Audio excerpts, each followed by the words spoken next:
Okay.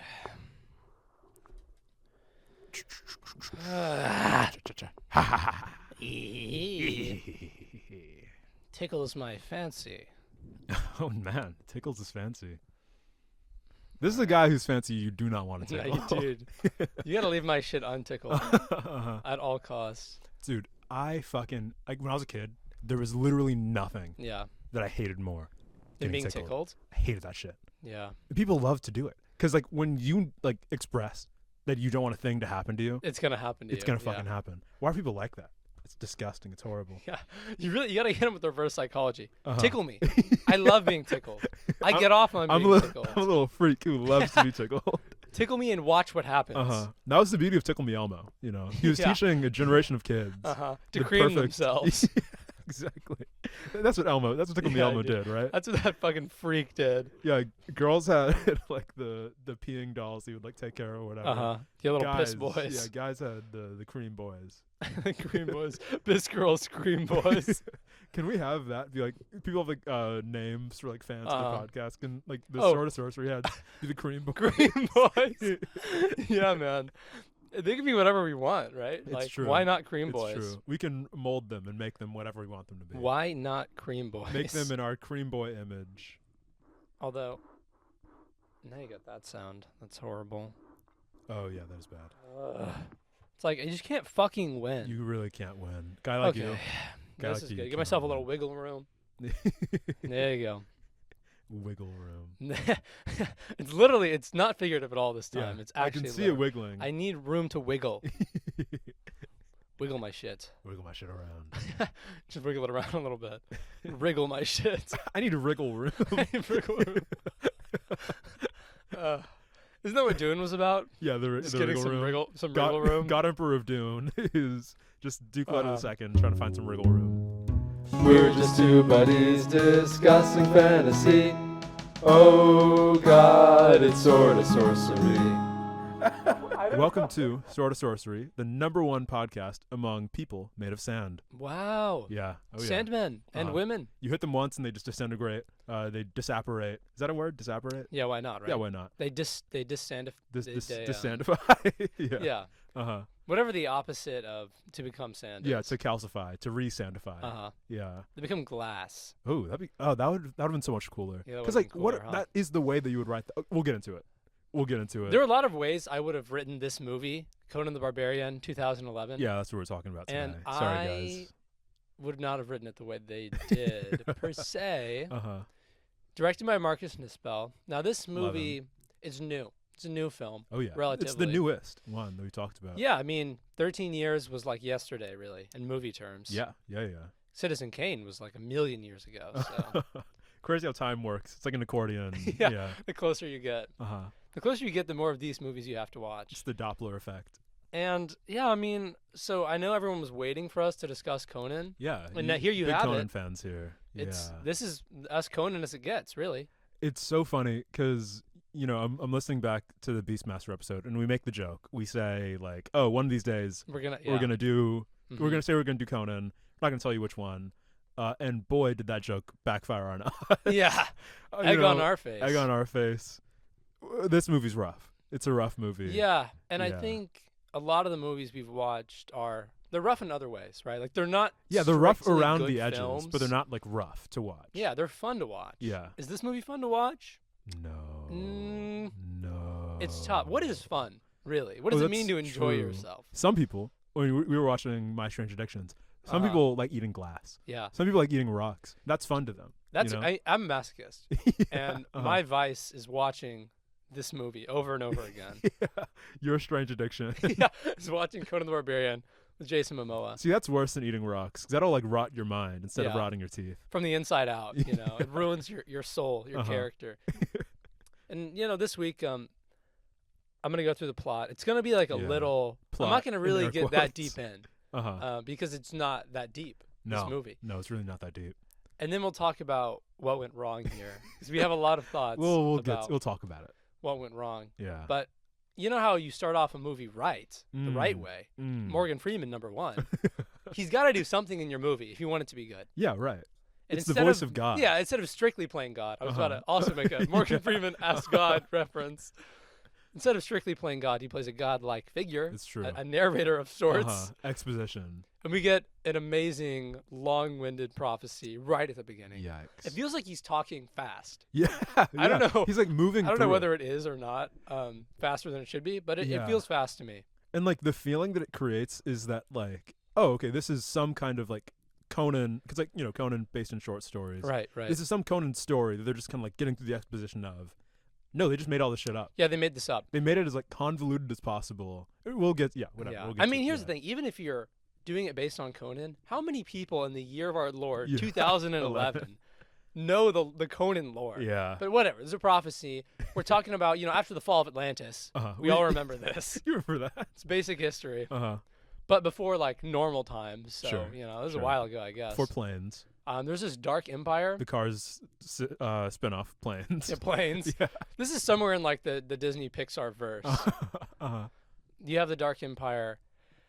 Acheron, they pronounce it differently depending on what character is pronouncing it. Well, like the evil guy pronounces it different ways too. Like he says Acheron sometimes, or like Archeron, Acheron. Like he'll do whatever. Yeah.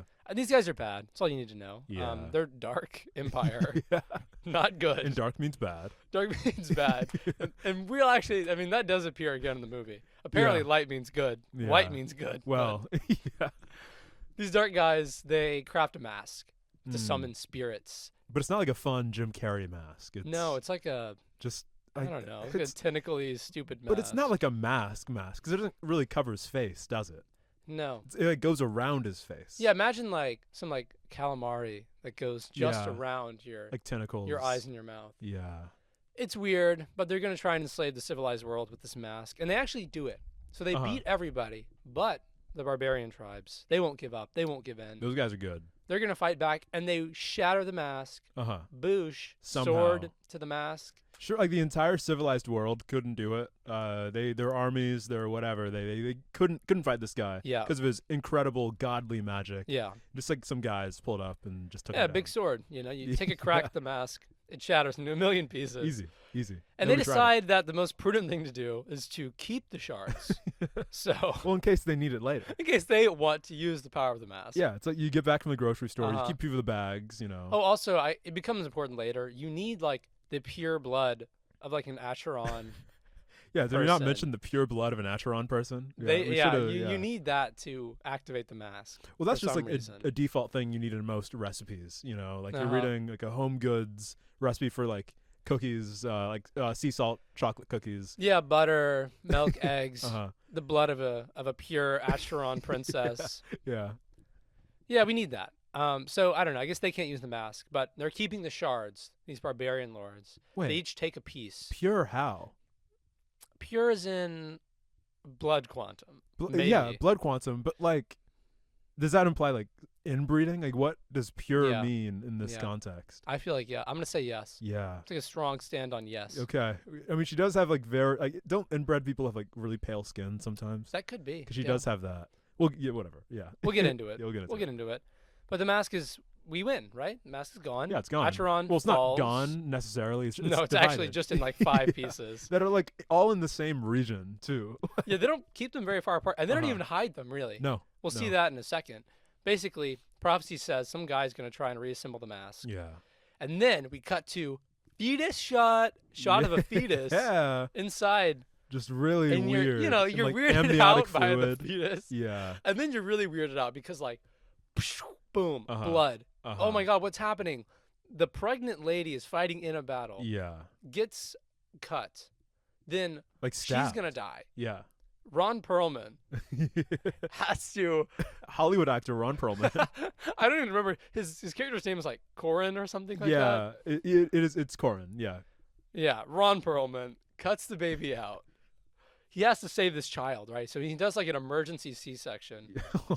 Does some like Mufasa, everything the light touches type shit, where he holds up the baby mid-battle. It's so weird because like when we cut to the baby in the like womb, you said fetus because it's a fetus. Yeah, it's like a little guy. Yeah, it's a little guy. He's like red and stuff. Then when he comes out, he's like Yeah, he's like a couple newborn. months in. Yeah, he aged at some point by getting stabbed. They also use the worst like fake child I've ever it's bad. seen. It looks, Disgusting. Disgusting. It looks like Baby Yoda. But it's Conan. Yay. Yeah, it's Conan. Conan, son of Corin. Yeah. So we have a time skip. We cut forward. We're in Samaria. Not Samaria. No. Samaria with a Very C, different. okay? The It's C. different. Yeah. It's not the same. Stop telling me it's the same. It's Come not. on. Very different. Very different. And it's modern day. Give me a moment. Yeah. Give me a moment. It's modern Isn't it day. like by like Judea or something? It is Crimea, Crimea. which is somewhere. Part of the northern part of the Black Sea. I feel like it's in the Peninsula. Bible. It's definitely in the Bible. Yeah. A lot of the time, will say or do stuff, and I'm like, that ain't in the Bible. Yeah. But this Yeah. is. I've been trying to learn. Uh-huh.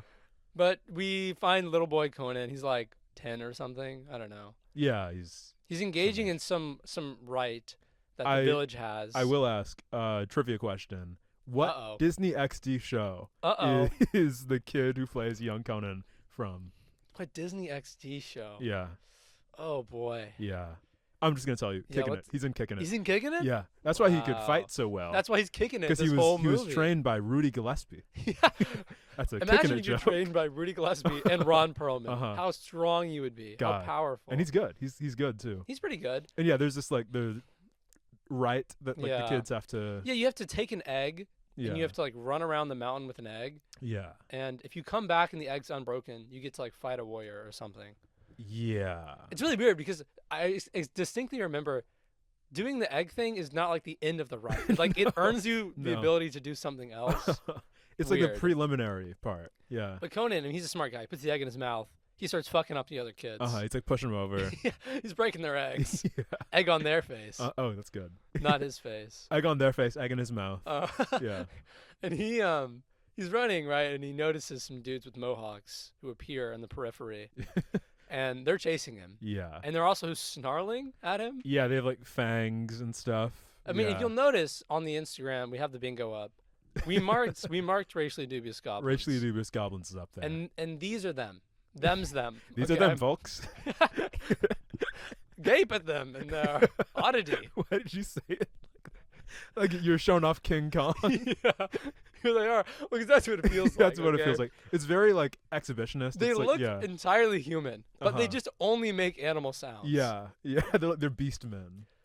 And I don't know. I guess they're like some weird variant. Yeah. Some human variant. Well, I mean that is one thing. Like Conan short stories, it's very much following in like the Lovecraft tradition, Right. where there's all these like lost races of like non-white Yeah. people who are like bestial Yeah. in some way, and in that way, it is following in that tradition.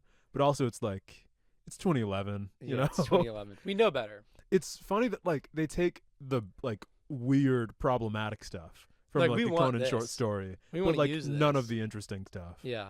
We'll get into that. We So, keep saying that. We'll keep saying we'll I get mean, into there's so things. much to get to Yeah. with this movie. Yeah, And none of it really. and I I'm just didn't excited get to it. get I to. didn't get the whole thing, but I will get to it. So no egg. So no head. So no Yeah. egg. Essentially, he's fighting these guys. He kills them. Uh-huh. Somehow the egg is in his mouth and it's unbroken the whole time. We don't really see the Yeah, egg again wait. Huh. until later. Yeah. Because he brings the decapitated heads of the guys he kills back to the village. Uh-huh. And then he spits out the egg. And like one thing about this fight scene between like him and these like adult barbarian guys is that like he's fully just like he's pushing them around, Yeah. he's like Yeah, man. breaking their legs He's and tossing stuff. them like salad. And it's like he's a child. Like he's like a little kid, pre-kicking it, you know. He's a kid. But he's moving around, he's like besting these guys. And it just feels so like strange. I It's don't very like superhero. Yeah, no, yeah. It's very like he has super superhero. strength, Yeah. which like isn't really a thing. Not really a thing. I mean, Yeah. none of what's happening right now is really a thing. Uh-huh. Conan doesn't really have a dad. Yeah, in yeah. the- He's just kind of like a guy who pulls up. Yeah. And like the Arnold Schwarzenegger movie like does that too, where like there's a lot more like backstory behind Conan. Like with the short stories, he just kind of like he'll pull up to like a town. Do He'll be like, something. "Oh, I'm big and strong and stuff. Let me solve your problems, but also in a way that suits me." And then And that's leaves. that's all you need, really. yeah. All you need for a story. You don't need this stuff, but we're You getting really it don't. anyway. But yeah, it is interesting, and something we can talk about later. It's just like the different demands of like Hollywood storytelling versus like I guess, more pulpy storytelling that you would get in like 30s, 40s. Yeah. Where like a guy could just whatever. You could just have like a character doing stuff in a story on like previous like models of storytelling. But now like there has to be like either like deep interiority, and like not even interiority, just like backstory. Like everything has to be related to something that happened in the past. You know, and I was remembering this from our collective childhood. When we were first exposed to the hero's journey, it was in the context of a movie, in the context of Star Wars. And it's so interesting that these films that have come after, they really seem to like latch on to the hero's journey concept. Like, well, Conan needs a mentor. Conan needs like a call to adventure. He needs something bad to happen to make him go on this quest. And it's like, does he? Yeah, do no. we need that? I mean, do we need every story to be like a perfect hero's journey? Because it's like, I see an evil wizard, and I'm like, oh, Conan should fight that guy. Yeah. I don't have to be like, oh, well, that evil wizard killed Conan's dad. Spoilers. And then be like, oh, that's why Conan should go on this quest. Like, it's a weird thing to where, like, the audience kind of has to take a backseat a little bit to, like, the character's own motivation instead of those two things working in tandem. Like, I see an evil wizard, and I immediately assume that he's evil. He's a bad guy. He's up to some bad stuff. Yeah. But yeah, so he comes back to the village. He's killed these guys, and now we get a sword forging montage. He's making a sword, and there's like some thematic something about, oh, well, you make the best sword with not just fire, but you need fire and ice. Fire and ice. Remember that one, guys? Remember episode 1? This is where it starts, 2011. Reprojected into the past. But I don't know. I mean, this like, I'm not going to harp too much on the fire and ice thing because as a theme, this drops off. So stupid. Like it never comes back in a meaningful way. But he's training with Ron Perlman. He's got a cool sword. That's the dream. Training I know, with Ron right? Perlman Making and you have like a cool sword with Ron Perlman and then like fighting him in the snow. God, awesome. God, wouldn't that be so cool? I wish my dad was Ron Perlman. Yeah. No, I don't. My dad's cool. But I really don't wish what happens next happened to me because Horse Band starts riding down on the village. Yeah, not good. These guys don't look good. They're here to they they're certainly here to mess don't stuff look up. good. They do look bad. They're like gnarled. Like again, they're like monster men. Yeah. It's strange. Yeah, they're RDGs for sure. I don't know. So more of these bad guys you've seen before roll up, and I guess we have the introduction of our main evil bad guy. Yeah. Kalar Zim. Kalar Zim. You didn't even get his name until like another 20 minutes in, but I'll tell you right now, it's Kalar Zim. And he wants to reassemble the mask, and there's a mask shard in this village. Yeah. So he's coming for it, man. He and wants like, that booty. When he pulls up, the way he implies it, like the way it's implied is that like, oh, he's on the quest. Like he's in the process of putting all the stuff together. Like maybe this is like Village 2 that he's visited. Yeah. Or something.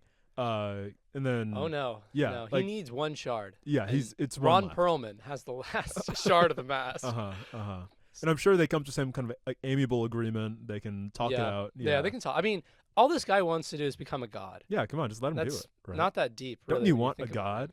Yeah, you should have someone to look up to. I don't know. Come on. Basically, yeah, he starts torturing Ron Perlman to try and get him to reveal the location of the shard after he ransacks the village. Yeah. And Conan, he's creeping back into the village because he sees all this going down. And he's like, oh, I got to go save Dad. I got to go save Ron Perlman. And he's creeping around the forge where they're torturing his dad. And then he like leaps out and he chops off one guy's nose. Immediately gets caught. No, of course, because he's a child. He doesn't have his child super strength right now for some reason. No.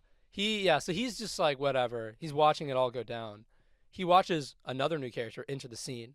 Marique the Freak. Is how I dub her. Yeah. I dub just like a freaky little kid. She has like claws. Claw hands. Yeah. They're not even like natural claws. Yeah, they're like prosthetic. Little metal. Yeah, they're acrylic nails. They're acrylic nails. Thank you. They're metal acrylic nails. And she's like creeping around, like clicking on stuff with her claws. Apparently, she has a sixth sense to find the shard, so they didn't even need to torture Ron Perlman. Yeah, no, they just did that for fun because they're evil. She finds the shard immediately. It's just like under a floorboard. Like the line she says, or I think he says this. It's like, oh, the Sumerians, they pray to no gods. Yeah, this is their church. Temple. Yeah, because it's like a forge and they're making weapons. Yeah, because they love fighting. Because they love fighting, despite the fact they just got absolutely annihilated. Yeah, they got run down like really easily. Yeah, this warrior village. So yeah, I mean, he's got all the shards. Like, he's done. He's good. Yeah. Except, I guess he needs the blood of a pureblood. Pureblood, as we all know. As as you remember from the opening crawl. Look, you can't make an omelet without getting a few pure blood. Bringing a drops. few eggs there. So, I don't know. He has this elaborate trap set up for Ron Perlman where he's hoisted up a little bit on this lava bucket. He's hoisted, you say. But not by his own petard, by Calorzem's petard. And he gives Conan the option. He essentially lets go of one end of the chain. Conan grabs it. Yeah. So he's on this pulley system where if Conan lets go, the lava falls on Ron Perlman. I'm just listening to how convoluted this is. It's so if convoluted. I hadn't seen this movie, I'd be like, what the fuck are you talking about? This makes All you no need sense. to know is Conan has to let his dad die, essentially. Yeah. He lets go of a chain. Lava. Ron Perlman looks up to meet the falling lava. Yeah. Well, okay, Conan doesn't let go.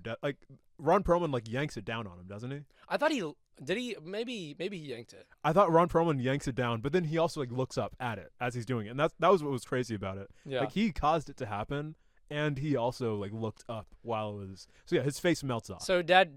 Yeah, dad. No more dad. Dad. So Call to Adventure, yeah, we can do the story now, right? We can have the story happen. Yeah, and that's the thing about this.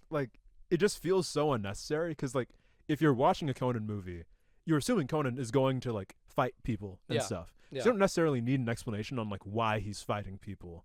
So this Yeah. whole 20-minute bit at the beginning to explain to you why. Yeah, why he wants to do any of this. So I don't need that. I really don't need it. Yeah. So we cut back up in time. Yeah. And now we get Jason Momoa. Yeah. Conan. Game of Thrones' own. That's right. Aquaman's That's own. right. Yeah, I mean that's fun trivia fact. 2011, same year as Drogo's appearance on Game of Thrones. So it's I had assumed this entire time, for my whole life of being a person who had not seen this movie and just spectating on it, I'd assumed that Game of Thrones happens, right? And they're like, oh, he's a cool barbarian guy. Yeah. Let's cast him as this other cool barbarian guy. But it's it was purely just it just happened. Yeah. That way. Yeah. Yeah. Maybe those are the roles he was going for because he. Yeah, I can see that. I don't know. Yeah. But he's fit. I mean, he's ripped. He's built. Yeah. Apparently, he put on 10 pounds for this movie. Wow. Which is crazy because he was already Jason Momoa. Yeah, he was already. I mean, he looks good. He looks good in this film. What can I say about that? Other than he looks good. But he's at this. What can you say about that? I can't speak on it. I don't look that good. Yeah. We're in a Zingaran slave colony. Picture this. Cut so to. it's kind of deserty, and there are slaves there. And for each place you go to in this movie, there's the Marvel movie. Yeah, there's an establishing shot with text at the bottom to tell you where you are. Zingaran slave colony or something. Yeah, at the bottom. So Conan's there. He's with Artis, his friend, and he says something that I didn't know was a part of his character. He's like, no man should live in chains. Yeah, he's an emancipation. Okay, I guess he's just freeing slaves. I mean, that's cool. I don't know. Okay, and the reason why Zingara, you're like, oh, what's Zingara? What are these place names? Zingara is a place that Conan at one point in the short stories goes to in this swampy area, and he kills a guy who also is a slave master and general and stuff. So the connection there is that Conan must be this freedom fighter character. Yeah, he must love freedom. Yeah, deeply cares about the freedom of others. No, I mean not really. He just kind of killed the guy because he had a grudge against him. Yeah. And then made out with a hot babe after. Yeah. Because fun thing about the guy who's making these stories doesn't really have a deep investment in the idea of universal freedom for all. No. He just kind of wrote these stories. It's not to say that he's against the idea of anti-slavery, Robert E. Howard. Sure. But he just that kind of consideration wasn't really a thing that he was thinking about when he was writing these stories. He believed in the idea of individual people rising up from their chains, but the idea of that being a universal policy is not necessarily a thing. Yeah, we should just go around freeing everyone. Because again, libertarian. Most writers from the 30s, 20s, whatever, libertarian. Sad. But true. Bummer, but bummer, but is true. what it is. Is what it is. Yeah. Conan, he's noble in this story. He loves freedom and he hates slavery and is attractive, so I like him. Yeah, so I'm down with it. Yeah. I'm honestly down with everything he's doing right now. Yeah. Anyway, he rolls some rocks down a hill, and I don't know. Some of the rocks hit the bad guys, and he storms down there with his lads, and they chop up the slavers. Such a stupid movie. It's not a great movie. Oh, sorry. Yeah. But we did it, right? I mean, everyone's free now, and where do we go? Yeah, where they're do we like, go? what do we do Like, now? hey, what do we do now? Well, we're gonna sail to Masantia. Yeah. We're taking the hot women with us. Because it's like a group of like slaves, like freed slaves. Yeah. And like the hot women are in the front. Yeah. And like one of them's like, oh, what will we do now? And like Jason Momoa like has a little wry smile, and he looks at his friend. Also has a wry smile. Also has a wry smile. And he's like, You're coming with me. You're coming with me. And then we cut to like this like bar area, and like only the hot women are there. Yeah. The slaves I don't know are where the not rest of them present. went. Yeah, exactly. They were left to fend for themselves. Uh-huh. And who do we see in this tavern in Masantia? But it's old No-Nose. No-Nose pulls up. No-Nose. Some of his goons. Yeah, it turns out No-Nose is like running his own slave operation in Masantia. Yeah. A lot of slavery in this movie. Yeah, and he gets some more information about Keller Zim, who's like, he's a shadow lord now. Yeah. Awesome title. And he's going to Shiapur Port in Kor Kaldan. Don't remember these names. Yeah, they don't matter. They're not important. They don't matter. We'll get there later. We'll find Keller Zim later. But for now, we have to deal with No-Nose. Yeah. So and boy, does he deal with it. He does. Yeah, I mean, he lets himself get captured. Uh-huh. So he becomes a slave for all of 5 seconds. Yeah. And they don't even really have him chained up. No, like he's bound. His hands are bound, but he's not like affixed to the wall or something. So of course this like guy running the jailer is like taunting Conan. Yeah, he like throws food at him, and like the other the prisoners behind him who are like smaller and less imposing, they're all like chained. Like, they're chained to the ceiling. They're chained to the ceiling. Yeah, exactly. No, Conan not chained up in any meaningful way. So immediately just blasts off on these guys. Yeah, he just walks over and like beats the shit out of them. He ruins everyone's day. Uh-huh. And he uses, the main jailer as a hostage to try and get to No-Nose. Well, I mean, not necessarily. He cuts his head off, I guess. Like he asks the guy, like, okay, how do I get to No-Nose? The guy's like, oh, you can't do that. Only I can. Only I can. So then, it's one of those things. No-Nose, he's in his little chamber. Hears a knock on the door. Opens up to like little porthole thing. Yep. Who is it? Yeah, he sees his second command's face. Weird that the guy's not second command's not blinking. No, not saying anything. He's pale. Yeah. We should open the door. Opens it up, and then Conan. Conan busts in. Yeah. He's got the head of the other guy. Uh-huh. So now Conan's gonna kind of turn the tables on No-Nose, who was like torturing some guy for no reason. Yeah. I don't know. No-Nose is a bad guy. We don't like No-Nose. Yeah. But he sticks his finger in No-Nose's no-nose. Nice. And he gets some really information. Gross. Like fluid comes out. Yeah, the blood effects in this movie are just disgusting. It's unpleasant. They're really bad. They're not good.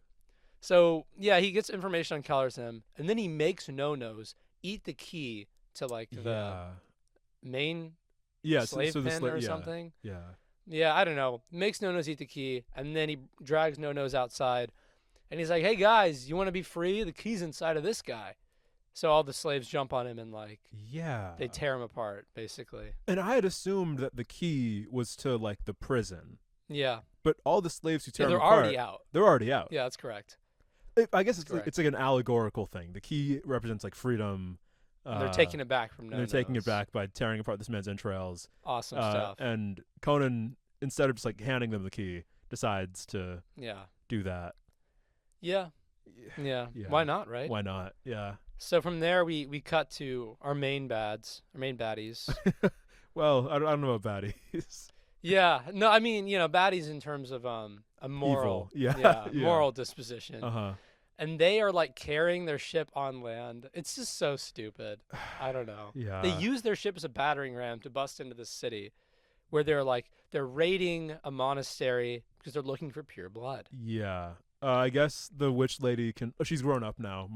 Marnique. Yeah. Marique. Yeah, Marique the freak. She's also had a time skip, so she's old now. She's old and like just freakish looking. Yeah, she looks different. She doesn't look normal. Like the actress who plays Marnique, normal looking woman.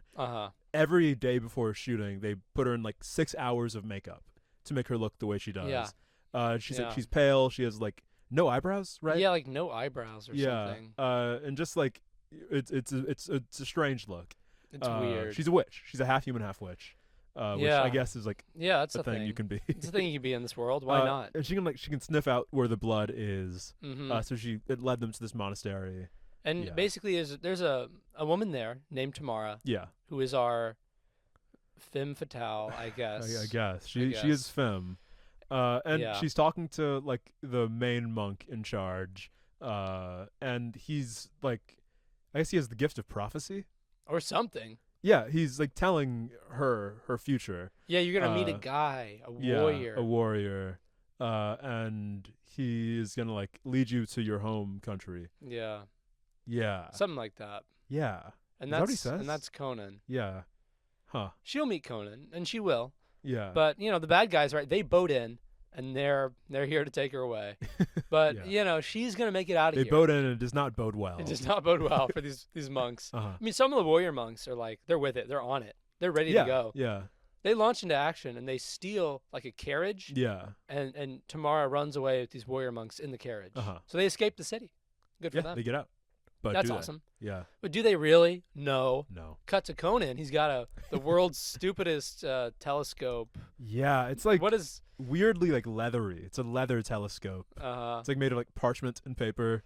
It's like when as like a kid you like roll up some paper and like you make a telescope you're looking out through of it. But it like works. Yeah. It's like an actual telescope. So, but he sees, what's happening to the carriage? Oh no, the bad guys are coming after him. Yeah, and like he knows it's the bad guys because like there's a mark on the carriage that like it's the bad mark. It's like that mask. Like it's shaped in the mask. So he assumes that like the bad guy, Zim, is in the carriage. Yeah. So he hops on, and there's like this protracted like on the road fight scene where everyone's on horseback and he pops open the carriage and he sees Tamara. What are you doing here? This movie wants to be Pirates of the Caribbean so bad. Really bad. And only ends up being like slightly worse than the bad ones. Yeah. It's I don't know, maybe even more than slightly worse than the bad ones. No, I mean the bad ones get bad. The bad ones get really bad. But they have the heritage of the good ones. That's true. And heritage, very important. Very important. Yeah. We love that pure blood. Uh-huh. So, I don't know. This whole fight scene is just kind of like pointless. We know that Conan and Tamara are going to escape. Because the prophecy told us so. Because the prophecy told us so. So, they do. They get away from all the other bad guys. They kill them. The carriage becomes a chariot. Unimportant. There's one of the main bad guys from the beginning. So we have like in a video game where like the opening of a video game, you meet like all the mini bosses who you'll one by one go through to get to the final boss. We have one of those here. It's Remo. So we got rid of No-Nos. Now we have Remo. And Remo just I don't know. He's another one of the like humanoid guys. Like he's more human looking than the rest. Yeah, but seems apparently like he belongs to the race of the rest. He of seems them. closely associated with the non-humans who we saw in the beginning. The Beastmen. The Beastmen. So he chases down Remo, captures Remo. Tamara knocks out Remo with like a rock or something. She I don't know, whatever. Yeah. So it's like we cut to a campsite. We have Conan, Tamara, and Remo. Remo's tied up. So is Tamara. Remo's like asleep. Well, he's like, I'm gonna wait for Remo to wake up to like give him a piece of my mind or something. And like after Conan says that, you cut to Remo and he's like, he has one eye, he's speaking open. Yeah. But he does what we all do when we want to be like carried back to the car by our parents. He pretends to be asleep, so Conan will carry him into the house. I did that last week. Yeah. Do it all the time. It never fails. And there's just no chemistry between Tamara and Conan. No. This is supposed to be like a moment for them. I don't know. Tamara's like trying to say something, and Conan's like, "Oh, what's with all this yapping?" And he like.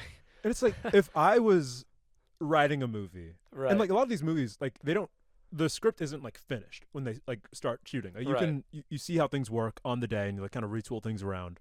If I saw that like two lead characters had this little chemistry, I would write out the emotion, like the romantic subplot. Make them friends. They could just be friends. Why not?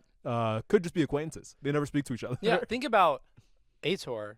I mean, Aitor, we had Rune and. But like Rune was in love with him. Well, I guess that's true. Yeah. It was more of a one-sided. These movies have problems with women. They do. I think we can say that. Well, and yet another problem with women in this movie is when we cut back to Kalar Zim and his daughter, Marie. Oh, no. Dude, I mean, do you want to... Okay. Because something happens, right? And it's not even like, initially you watch what happens, the most chemistry in the film is between Caloris and his daughter.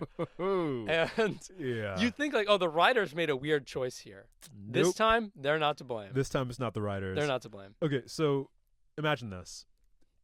We're going to talk about like the production behind this movie, how it went. It was a rocky production. It was rough. For the character of Marique. Originally, the character was going to be male, going to be named Farik.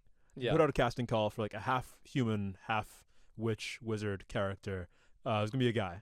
But like this actress impresses people so much with her portrayal of this freakish character that like they changed the character to be female. And it was just going to be, you know, same character, but a lady now. It's the daughter of the emperor instead of like the son. Yeah. Normal stuff. But you know, Marique's actress, she has a few other ideas. She got some notes. She has some notes. She decides not even notes really. It's just she was improvising. Yeah, right? she's improvising. Well, apparently her and the writer of the film had like discussed this idea. Yeah. And he was like, "Oh hell yeah." I'm into it. He was into it.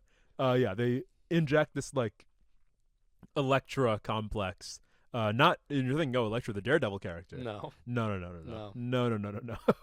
Sadly, it's not that. Sadly, she doesn't have like like the little 3-pronged knives and like red headband. No, she wants to fuck her dad. She just wants to fuck her dad. She wants to have sex with her dad. She wants to be her mom and have sex with her dad. Yeah, it's like the Freudian Elektra complex idea. And boy, is it Freudian. Yeah, I mean, it's kind of a yikes. It's kind of a yikes. It's a yikes. And you're watching and you're like, oh, this is kind of weird. They're like standing close to each other. And then it just really... And then it really ramps in weirdness. Yeah, it ramps. And like, again, this is not scripted. This is purely just like... It's acting. Because like the things they're saying are not necessarily like sexual in any way. Yeah, I mean, if she wasn't feeling him up, it would be a normal scene. Yeah, if they were like standing 5 feet apart from each other, it would be a normal scene. But like, yeah, she's like right up close to him. She's like writhing around. She like gets down on her wriggling. knees. Yeah, she's wriggling around. She needs some wriggle room. Yeah. Yeah, I mean, it's rough to watch. I mean, the whole movie is rough to watch, but that scene in particular is rough especially to watch. rough. So, I mean, from here on, I'm going to accelerate the plot summary. Yeah, because it just you don't care. We're running out of time. We want to get to the good stuff. We're just making fun of the movie. So basically, what happens is he finds out tomorrow's the last bloodline of Acheron. Yeah. And wait a minute, Remo says, "Oh, Calarzim wants the girl. You can use the girl as leverage." Okay, we're gonna do that now. Yeah.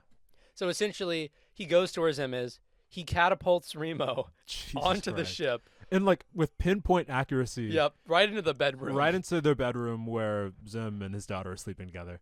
Whatever, right? Whatever, right? Yeah, lands down there. Yeah, he's got a note. Essentially says, "I have what you want. Come meet me at this place." Yeah, and like Marique like sniffs the note and she's like, "Oh, the girl was there." Yeah. And then Yeah, so they go, and to be honest, Calarzim holds up his end of the bargain.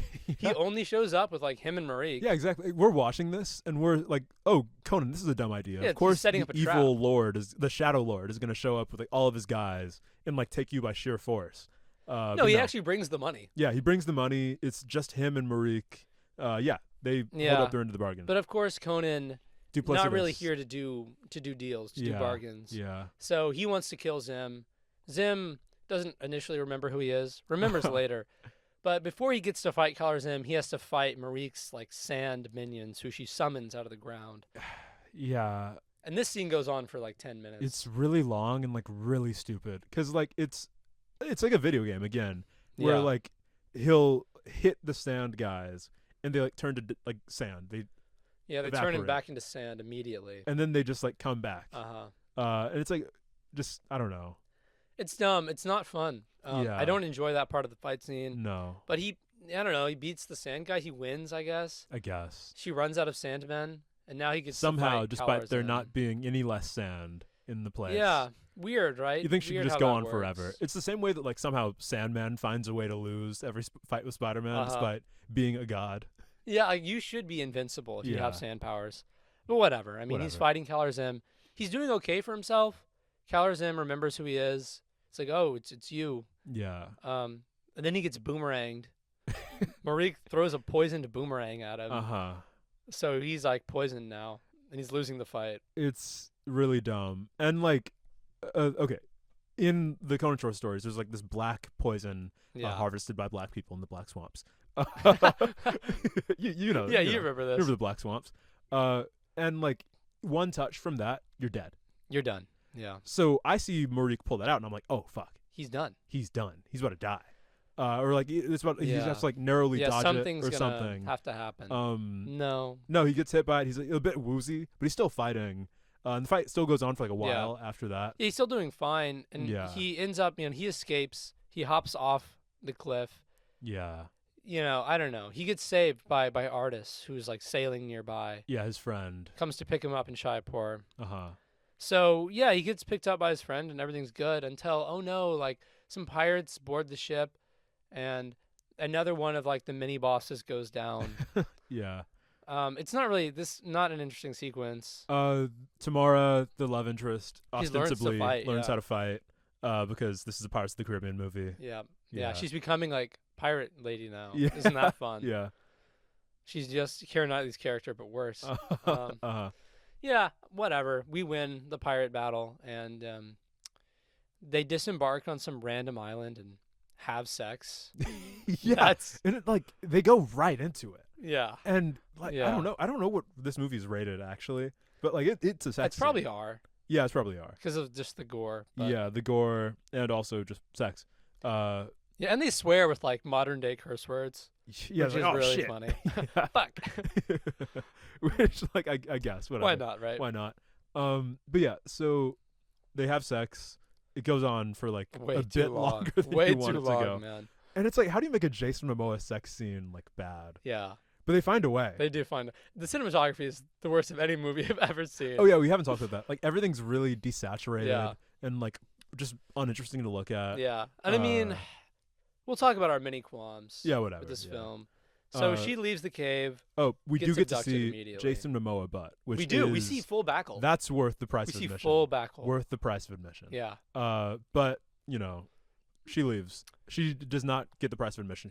She doesn't get it. I don't know why she leaves the cave, but she does and gets captured just immediately. Goes for a walk, I guess. Because of course, Marique is still tracking her down. You're actively being hunted by people who can like smell you from like continents away. Yeah, don't just like run off. So the next scene does literally nothing, and it involves a character who we haven't even talked about because he's so irrelevant. Oh yeah. He meets a thief in the beginning of the movie who is one of the slaves he frees. Yeah. He meets back up with the thief. I'm going so fast to this part because it's so bad. Yeah. Okay, we're going to get the thief. Goes to the city of thieves. He's on our side now. Conan kills a random guy there. Oh, well. Indiscriminately. Yeah. For no reason. Just kills a guy. Just a guy gives him like a little bit of lip and he kills him. He cuts his head off as he is wont to do. Goddamn. They fast travel to the bad lair. They are like swimming underneath the evil lair.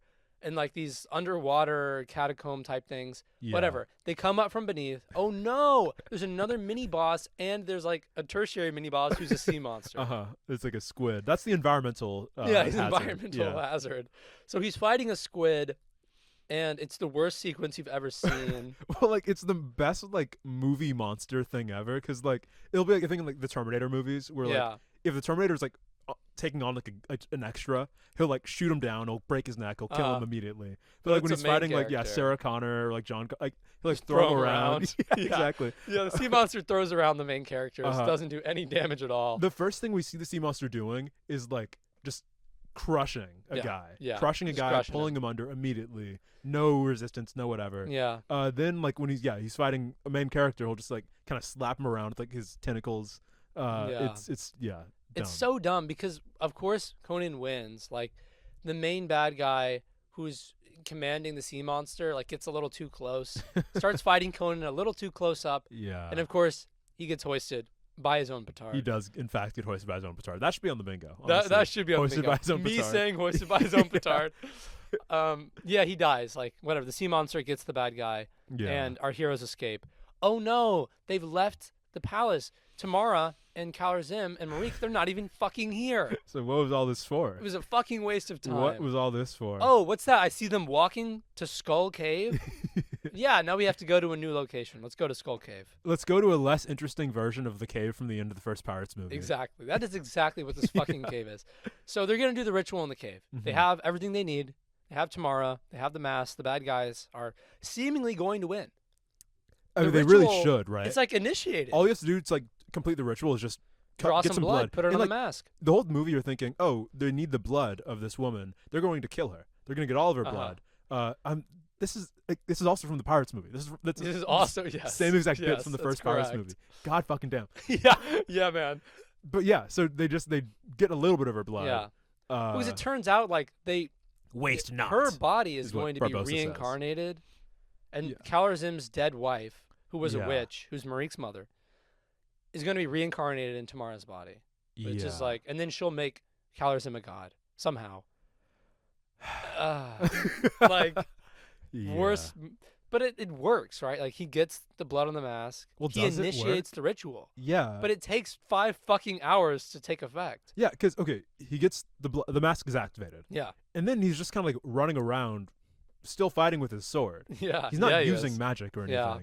I mean, Conan, we don't even see how Conan gets into the cave. No. He just disguises himself as a goon. Yeah. And then ends up right behind Calorzim after he kills 2 other guys. Yeah, he's like wearing a robe. Yeah. It's the old, aha, it is I. Despite the fact that he's just a giant man who's just the most distinctive. How would people not? If I'm one of the other goons and I'm watching this guy like make his way through the crowd it's like, towards my leader. Beefed up. Yeah. Like, hey, what are you doing? You're not George. But whatever. So now there's like some fight scenes happening. There's a girl fight between Marik and Tamara. That's a classic for like a bad movie. Yeah, the girl fight. Like a bad, weirdly sexist movie. And Marik doesn't even use her magic. Fight. She just like throws her around and with her weird claws. And then I mean she dies. She gets impaled on like a spike or something. Yeah. I don't know. And like again, because it's a weirdly sexist movie, we couldn't have Conan like killing her because it's like, oh, men can't attack women. So it's like Conan is fighting her and like whatever gets her to a place where she's vulnerable. And then Tamara kicks her off a cliff and she falls on a spike and dies. Like a spike, like, and it's a spike that like you'd imagine in like I don't know, like amusement park. Yeah. To like denote like the line or something in Disneyland. Yeah. Or like you're at like the Washington Monument, and the pathway is lined with these like banisters and chains. But it's just in this evil cave for some reason. Like whatever, man. The set design is horrible as always. Yeah. She's dead, so now we just have to get rid of Calorzim. But oh no, there's like a bridge, and Tamara falls through the bridge. Yeah. And Conan's like, grab on. So He is like that. He's like, grab on, and she's holding on for her life. Yeah. And he's one hand, he's trying to bring her up, but bad guy, Calorzim, is just like walks up on him, starts taunting him. That's not even like there's another like peril in the same action sequence. She was put into like another dangling position again, like when she's on the wheel when she's being sacrificed and like it falls. Yeah. And like it's on like a precarious place. She's just like constantly being thrown into different like situations where she needs to be saved. Yeah, it's great. It's really whatever. Yeah. I don't know. The bad guy's like taunting Conan. He's like, "Oh, you should bow down to me like your dad did, or whatever. Like your dad should have bowed down to me." Your and his wife is like coming back. Tamara. Yeah, she's like she's flickering in and out of being possessed. And Conan does the thing that Conan's dad did to him at the beginning of the ice, where he like hits the ground beneath Calorzim. Yeah. And he falls, and he dies. I guess that's character development, right? If you do a thing from an earlier. Yeah, that shows you've come full circle. Yeah. I don't know. So he wins, and then he takes Tamara back to wherever she's from, and he leaves her there. Yeah, that was the weird thing. He leaves her. She doesn't know anyone there. Yeah. Wait, was he taking her back to the monastery? I think so. Well, but everyone's dead. That's also what I thought. For one, everyone's dead, and for another thing, I thought like the monk guy when he was giving the prophecy, he said that he was going to take her like somewhere else, like to where like her like people are actually from. Yeah, I feel like we just lost the plot thread on that. Yeah, I feel like that didn't end up happening by the end of the movie. No. So that was this film. Oh yeah, it's over. Yeah. If you enjoyed it, you didn't. You're lying to yourself. You should just watch Pirates of the Caribbean. Yeah, just do that, right? Much better film. What went wrong with this film? I mean, number one, like you were saying earlier, it looks terrible. It's so really bad to look at. Yeah. I don't know what they did in post. I don't know what they did. Well, they desaturated it. I guess so. Yeah. And like for another thing, like first episode of the podcast, we talk about like where we were just like fully laying down like what this genre is, what it does. We talk about like this idea of like hypersexuality, hyperviolence, just hyperness that's like inherent to like the sword and sorcery genre. And there, I don't know, that can be criticized in a lot of ways in it being like exploitative, whatever. Yeah, it is. But like I think the reason why that exists in this kind of movie is that it like amplifies the emotion in some way to where you're feeling like the level of like heightened passion that our characters are feeling. But this movie just feels so like passionless. I don't know. It's so soulless. I mean, there's many reasons behind that. We could talk about the production. We could talk about, well, my personal gripe with it, the fact that they cover up so much of Jason Momoa's body. I know. Throughout this whole movie. I mean, he's always wearing these like robes. Yeah. And like this like. I mean, sometimes skirt kind of thing. You see full top. Yeah. You'll see him like shirtless. And that's fun. But that's not enough. I want to see ass. Loincloth. Yeah. You know. Because I guess maybe we're just coming off of like these 80s coked up. Yeah. Sword All the and sorcery 80s movies. ones, all your male protagonists, they're showing it off. And I guess you just can't do that now. Maybe not. Because people like, and this is kind of the thing that's observed with like modern blockbusters. They are less like, whatever, sexual. Yeah. Like you have like Captain America, and like Captain America and like who's like Sharon Carter in like Civil War. Yeah. And yeah. they have this like weird nebulous relationship where like maybe there's something going on there, but like and like they kiss and it's just like. There's nothing happening. Yeah, there's nothing happening. And like any like movie with The Rock in it. We didn't even mention. So before the explicit sex scene happens, they make out for like half a minute, and it's the worst. Cause oh my god, I forgot about that. Here's a real world lore dump about me and Chase. We love The Bachelor. Yeah, we love The Bachelorette. We watch of people Bachelor make Nation. out all the time. Yeah. And you know, it's always like, ooh, like these people are bad at making out. It's gross, whatever. And the camera will get too close or whatever. But this it's nothing. Scene is the worst makeout scene on film. It's like ever. They put like microphones in their mouths. Yeah. Because you can hear every like slosh and like. And I don't know if anyone had like beta fish growing up, or they've just been to an aquarium. And you see the way like fish like gulp it. Pellets of food. They're doing that to each other. It's gross. It's so bad. How do we not mention that? I think I just blocked out in my brain. Yeah. Yeah, it's really bad. About how bad it was. So maybe that's the opposite of what I'm saying. Like, because that's a very. I mean, but it's not. Yeah. It still does feel like strange. Well, there's like, no passion. There's no passion. There's no love there. I don't know. Where'd the love go? Where'd the love go? I don't know. And that could be a result of like the way this movie was produced. Yeah. Because like contractually, they were demanded that this movie take like less than a year to finish. And end up taking something. It was like from March to June, which is some amount of months. That's a lot of months. Is that 3 months? I think that's January, February, March, April, May, June. 4. Oh no. Including March 4. Yeah. Okay. A full March to the end of full June is 4. Yeah. So it went from March 15th. 2010 to June 5th, 2010. So about 3. Yeah. Which doesn't seem like a lot of time. And like the scripting process for the movie took a very long time. They kept like changing things around. Yeah. Tamara's character was originally going to be like a bodyguard to the queen, and the queen was going to be the pure-blooded person. Yeah, because there is a mention in the opening like prophecy. Yeah. Morgan Freeman tells us that like you have to be like a princess or royalty to activate the mask. But Tamara is just someone like some lady of the Acheron bloodline. Yeah. Like, she's just a random person. So like in the original script, she was going to be a person who is like on similarly equal, like some kind of equal footing with Conan, where she can like fight. She can, she's like self-possessed. She has this personal mission of hers to rescue the queen, just as Conan has a personal mission to take down the evil, like the Shadow Lord. Yeah. So they were going to like be united by like purpose. Yeah, their paths would intersect, and it would make sense for them to be together. But in this, it's just like she's just kind of a damsel in distress, and like it was a specific choice that was made to like make her less of an active character within the plot. Yeah, which is strange. Interesting. Yeah, and like I think that lack of agency can be connected to like the lack of passion, because it just feels like rudderless at so many points. Yeah. Because like Conan's revenge quest, I guess, is like it makes sense that it's happening, but like it's not really that compelling. No. No. I don't care. Yeah. Yeah. And like I guess Tamara's thing that she wants is just to like live, which just to survive. Fair. But like you think that every character in any story would also want that. There's no like thing on top of that. Well, because they took her from being a character who could have had some sort of like motivation-based arc. Yeah. And then they made her into all the other female characters we've seen in movies prior, where it's like, okay, she's just an object of the plot. Yeah, she's just there. Yeah. Other people want to get at her, and she just doesn't want to be captured. And that becomes her whole thing for the movie.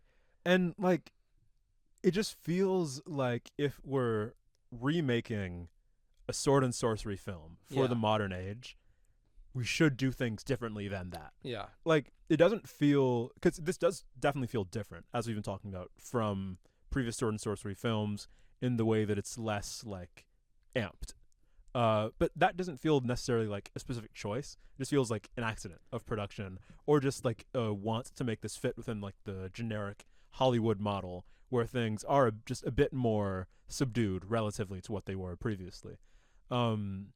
This doesn't feel like it's like trying to modernize anything. It just feels like they just couldn't quite reach what was reached before. And there was just like this tendency to try and we're going to make things like a little more gritty. Like, I was looking up, when did the Rock Hercules movie come out? I was just thinking that. 2014. So only 3 years later. Yeah, same era. Yeah. And whatever, the Rock Hercules movie could talk about on the pod. Yeah, it technically fits. I guess. Spark Notes is, basically, oops, all sword, no sorcery. Yeah. They tell the Hercules myth, but like with none of the like magic or gods or whatever. It's like a very gritty, I guess, realistic portrayal of like Hercules. It's not really like he doesn't really necessarily go on the same trials and doesn't have like the same exact character. But it's like it's what you think of as Hercules. This story, this Conan narrative, where Conan didn't actually do these things. No, but they're whatever. Yeah, they'll like mention throughout the movie, like they'll have like references to different like Conan short stories, like the way that Conan and Arturius, is that his friend? Artis, yeah. The way that Conan and Artis met was, I think, the Conan short story. It's probably the second or third one that's ever released. The Black Elephant, or just the elephant. I don't know. It's the one with the elephant. Right. The elephant one. This evil sorcerer who's like taking like this god elephant guy hostage and like using his magic. Yeah. It's whatever. But that's the way that Conan meets Arturius. So like, or Artis. So they reference all of these like Conan short stories that happened like previously. In Morgan Freeman's Expeditional Crawl, he mentions the fact that Conan traveled with pirates for a while. Another Conan short story thing. There's a lot of pirates. Yeah, they're referencing better material that they don't use. Yeah, like if it was just like a Conan and the Pirates movie, if you cut out like the weird racism that happens in the Conan Pirates short stories, that would be an amazing movie. It would be better at least. But I guess Pirates of the Caribbean, you can't really do that. They did that already. But it is different. Like the way Robert E. Howard writes the Pirates is inherently different than the way that like the fun like madcap pirates of like a Pirates of the Caribbean movie. Yeah. So it would be different enough to like make it a thing. And yeah, like, Conan and like the Elephant Sorcerer, that would be a good movie too. But instead we're doing this like weird fanfic, where like Conan is this like tortured, like traumatized hero. Yeah. Who like he's Star-Lord. He's like every Marvel character who's like rejecting his past. He's like running around. Like Iron Man too. Like he's all of these like whatever characters. He needs to like learn responsibility and duty and all these like vague, nebulous like Western ideals that we like talk about a lot in like our like storytelling. But like these things, they don't mean anything really, because they're all so like I don't know, individual in a way that like doesn't necessarily always create an evocative story. Yeah, and the tropes that are present here, they're so removed. We talked about last week because we went from probably the most like critically acclaimed, best in terms of like conception and execution. Tiny Belonging's probably the best film we'll look at in terms of that. Yeah, it's like a film. It's amazing. Yeah, it's like a critically acclaimed film. And this is probably the worst. And like What is the difference there? Oh God, should we talk about the box office? Oh yeah, I'm this gonna cut movie you off. lost money. Yeah, it had a budget of around 90 million, and it made back like 48 million across the world. Yeah. Like international gross, 48 Yeah, they million. couldn't even get the overseas crowds. They to see this slightly movie. got more than half of their budget back. Terrible. But like only slightly. Terrible. Yeah. So people did not like this movie. No, they didn't. And for good reason. And I think one of those reasons is that when we look at Deine Belangen, one of the things we talked about was how close this movie was to the source material. Yeah. And the source material is very close to just the human endeavor of like storytelling. Right. This is an old story and like, that's been told. Because these stories, like epics, they're told orally, and that means like they're passed along, and certain things fall by the wayside. Certain things get like accentuated a bit. But like whatever changes happen, it happens in the similar way to like evolution. Yeah. It's where the story becomes like more fit to be told to the people who it's being told to, and those people are humans, you know. Yeah.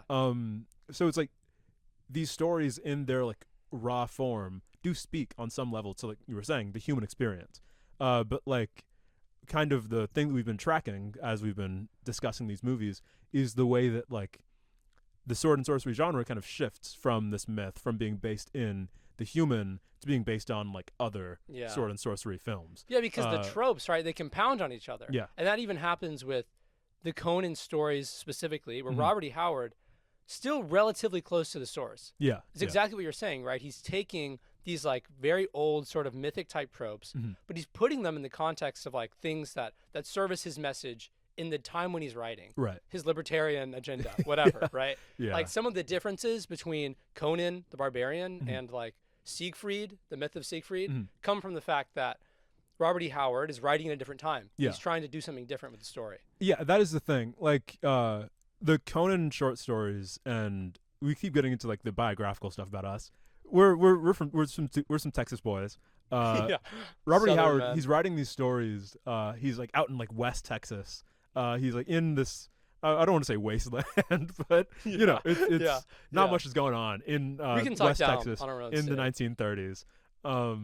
But like he's seeing these sprawling, like almost inhospitable, like swaths of land, and he writes stories that like are as harsh as that like reflect that kind of geographical reality. That's a big thing that gets talked about in the biographical study of Robert E. Howard. Yeah, and setting matters in his stories a lot more than it does in like this film. No, yeah, it doesn't matter at all. They fast travel around. Doesn't matter where you are, what you're doing. Every like place is like the same climate-wise, geographically. It's yeah. It's really bad. It's really bad. But I think sort of to transition to what the amazing film we're doing next week. Oh boy. The problem with this film, as I see it, right, is I think I mentioned it last episode of the one before. It's a facsimile of a facsimile. Yeah. So the tropes that were used in the service of a real message in a time and a place are removed. So you don't have like the intentionality of the tropes. You just have the like vague idea of what I should do in this movie. It's sleepwalking. Like, okay, I'm gonna put this foot in front of the next foot. This is the thing that has to happen now. Yeah, I'm gonna hit these beats. Yeah, and it doesn't work because it's so far removed from the source or any grounding at all. The most it can do is make you think of better movies. Yeah. Like the better movies. Yeah, reference it's Pirates of the Caribbean. Like, why am I not watching that right now? Yeah. I should just turn this off. Yeah. Don't watch Conan. It's an education, you know? Yeah. It's an education. Oh, I didn't mention, we're winding down, but we did get like 3 bingos on this. We got a bingo across the top, down the middle, and diagonally from left to right. It's a tropey movie. Yeah, it's tropish. And most of those bingo slots were fulfilled in like the first like 5 minutes of the movie because the expositional crawl. The movie shows its hand immediately. Which that is one thing I can say for it. Like if you're looking for like a good movie, you won't be tricked into watching this from the first 5 minutes. Yeah, you'll know based on the horrible editing and like the fire transition. That's my from favorite shot to thing, shot. honestly. It's like God. literally like an iMovie. Like you remember there used to be that app where you could do the transitions, like a missile would come down and blow up. It's like that. Yeah. It's like that. Well, we have fun. We have fun But here. we'll talk about a better movie next week. We'll see you there. Sorta Sorcery. Bye. Bye, guys.